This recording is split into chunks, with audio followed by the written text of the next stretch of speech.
Welcome to wine number 2 of our blind tasting box. So on this one, Susan will be tasting and I will be guiding through how we're going to taste this wine.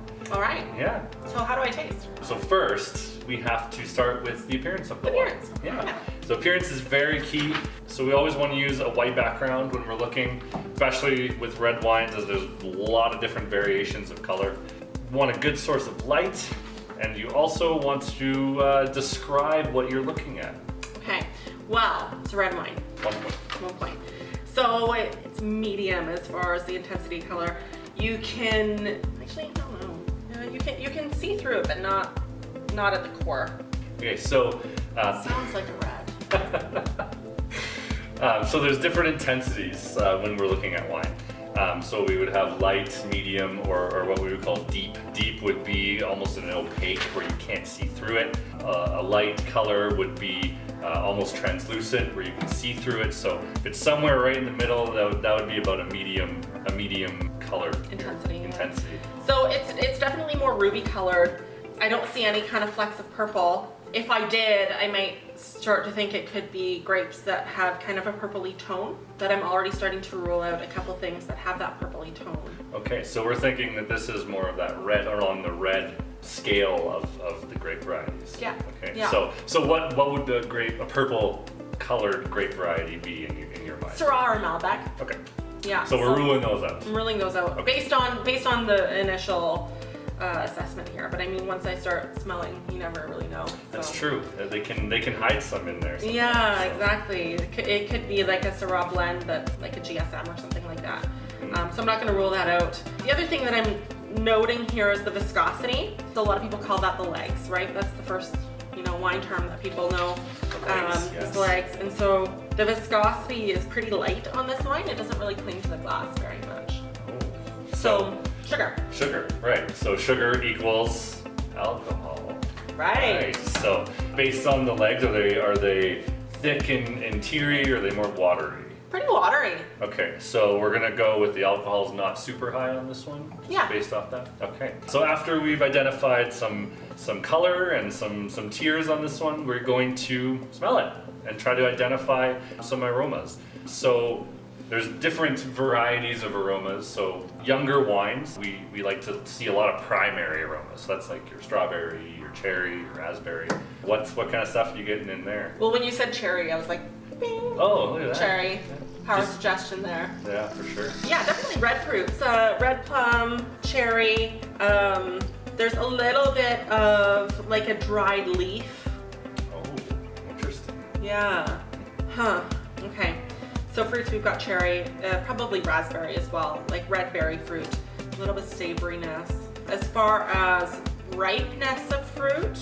So ripeness being whether it's hot or cold climate, right? So the hotter the climate, the more ripe the fruit we're gonna get out of that. Whereas Right. the cool climate, you're gonna get a little bit less of an intense fruit flavor or aroma. Yeah, so I think that this is fairly ripe as far as the fruit goes.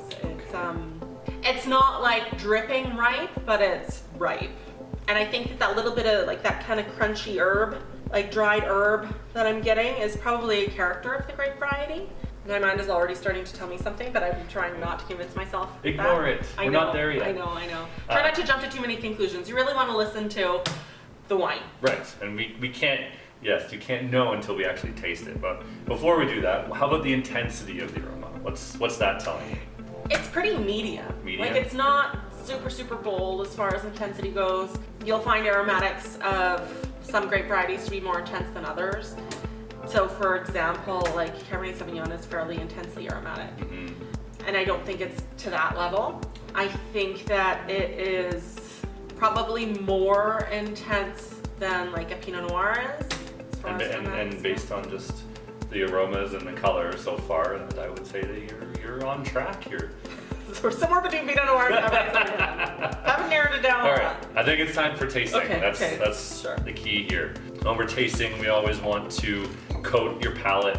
That way we feel all the different flavors and profiles from tannin to acid to alcohol all over the palate. That's what all the parts do. They tell you different things. So what's your palate telling you? It's warm. It's warm. It is warm. Now this is my first sip of wine for the day though, so I'm gonna have another sip. Second sip, very important. Yeah, the alcohol is pretty moderate. Okay. What else? What about the tannin? Because in red wine, unlike white wine, we have tannins Okay. that show themselves. So the furry little things you feel on your teeth, or your gums sticking together to your insides, you know, there's lots of things to ways to tell tannin. It's a fairly hairless wine. Hairless wine. Yeah. Okay. No fuzzy jackets. No fuzzy jackets. Okay. No. Tannins are low. Low tannin, high alcohol. Interesting. Low tannin, high alcohol, and I think like a moderate acidity. Okay. So, I mean, it could be a region that has really sunny days and then cool nights. That's the diurnal range. So that temperature change, it will ripen the grapes during the day and then retain the acidity at night when it cools down. There's a couple of regions that do that. A couple Not regions very that many. do that. Yeah. It's got a really nice finish.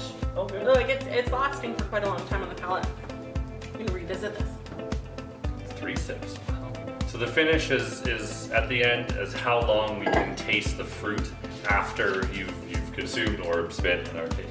How long do you think would be about the time the finish is going? 5 seconds, 10 seconds, 15, Somewhere between 5 and 10. somewhere between 5 and 10? So Yeah. would you consider that a long finish? Medium. Medium finish? Okay. Medium finish. Okay. Okay, so I'm just gonna make some notes here so that I can really come to a conclusion of what I think this might be. So after assessing and listening to what the wine had to tell me, this was a little bit of a challenging one for sure. I think that wine number 2 is a Cabernet Franc, and I think it comes from the Okanagan. And the reason why I thought that was because of that acidity retention with the warmth of the palate. So I thought it was hot days. The Okanagan has very hot days. And then the cool nights retain the acidity. Cabernet Franc is a dialed down version of Cabernet Sauvignon. So a little bit less color, a little bit less aromatic. So we'll see what it is. What is it? You want to know? I can't wait. Okay. So, wine number 2. You ready? Is Forgeron Cellars GSM. GSM! It's a blend. So technically the entire time you were describing it, you were right, because you were describing each individual grape. Just you didn't put them together. Right. Yeah. Yeah. So this comes from Washington, from the Walla Walla Valley. And so the climate notes were 100% accurate. Absolutely. Bang on. I was just a little bit off as far as region goes. Yeah. That's really interesting. So I would have thought too that that little bit of Mourvèdre, would have shown a little bit more as far as the depth of color goes, a little bit more black fruit. Yeah, but I would guess that there's not as much in there. Yeah. Yeah.